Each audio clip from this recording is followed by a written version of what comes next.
Okay, so good day guys. So last time we discussed the sets and properties of sets. So bakit ba natin pinag-aralan yun? Para mas maintindihan natin, mas mapadali po ang ating pag-aaral sa automata. Okay? And it's also one of the requirements para mas madali natin maintindihan ang subject na automata, theory, and formal languages. Okay? Mas madali natin maunawaan. Okay?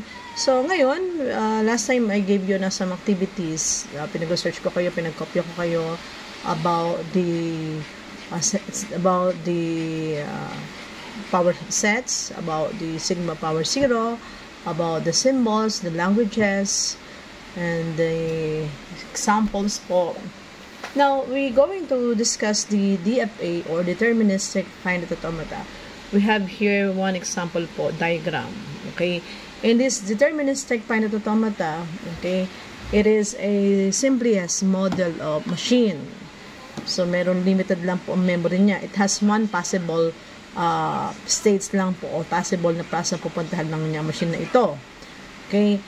Just like the DFA. Ang DFA kasi marami siyang possible states na pupuntahan. This one, it has unique states lamang po. Okay? And this DFA po has a 5 tuples or 5 components. We have the first one is the Q. Pag sinabi natin Q, ito po ang ating states or the flow or yung mga process na pupuntahan po ng machine. We have the alphabet. Ito po yung input. Ano po yung mga in-input natin sa machine? We have the Q0. Pag sinabi natin Q0, ito po yung ating initial state or the start state. Pag sinabing F, ito po yung final state. At pag sinabing this symbols po, ang tawag po dito ay transition function. Now, we have here some example po. May example po na diagram. Ito po ang Q0 at Q1. Ito po yung states na tinatawag natin. Then, ito po yung mga arrow. Yan, arrow po. Yan po yung transition function. Then, yung 1 and 0, ito po yung ating input. Yan po yung input natin sa machine. Then, ito pong arrow na ito, yan, arrow na yan po ating initial state. Pag may nakita kay arrow, yun po yung, kung nasan po naka-arrow yung states, yun po yung ating initial state, which is Q0. Then, kapag may nakita tayong dalawang circle, kung nasaan yung dalawang circle, yun po yung ating final states. So, nakataon lang na nandito po yung ating dalawang circle. So, ang ating po final state ay Q0. Sometimes, nandito po yun. Okay? Ito pong diagram na to, it is a machine or abstract machine po. Okay?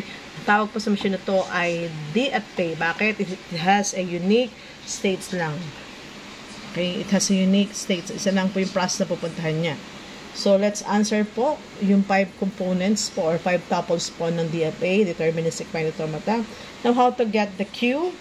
So, anong Q po natin? Or the states? Ang states po natin, dalawa. We have the Q0 and Q1. Kaya po Q0 sa Q1. Sagot natin dito. Ano po yung ating inputs? Ang inputs po natin ay 1 at 0. Kaya po 1 at 0 sagot natin doon.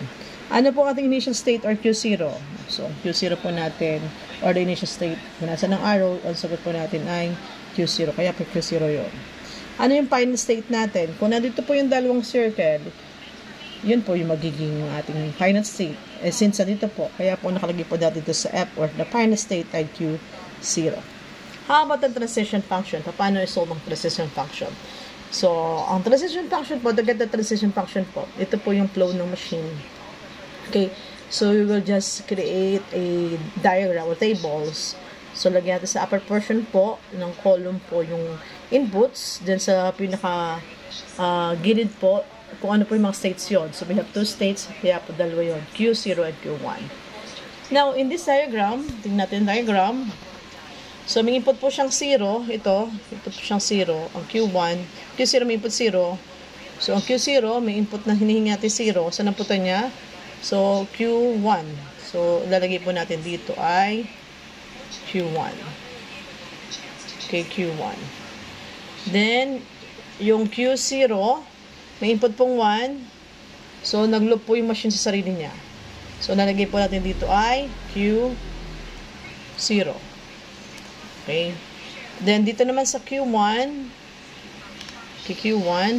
may input siyang 0.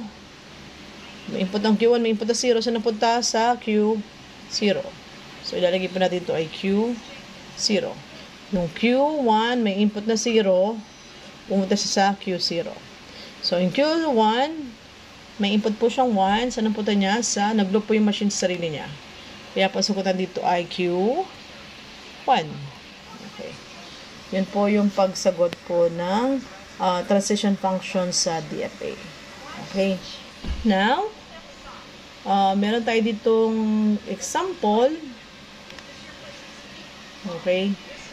Ito po yung example natin. Okay. Yung example na diagram. Sagutan nyo po to. Alamin nyo po kung ano yung 5 components po ng example na diagram na ito in the DFA. So, we have a Q0. May input na 1. Punta siya sa Q1. Q1 po ito. Yan. May input siya 1. Nag-loop siya sa sarili niya. May input siya 0. Punta siya sa Q2. Ang Q1. So, Q1 naman, may input na 0. Punta siya sa sarili niya. So, ito po yung Q1. Then, Q1, may input na 1. Punta siya sa Q1. Q2.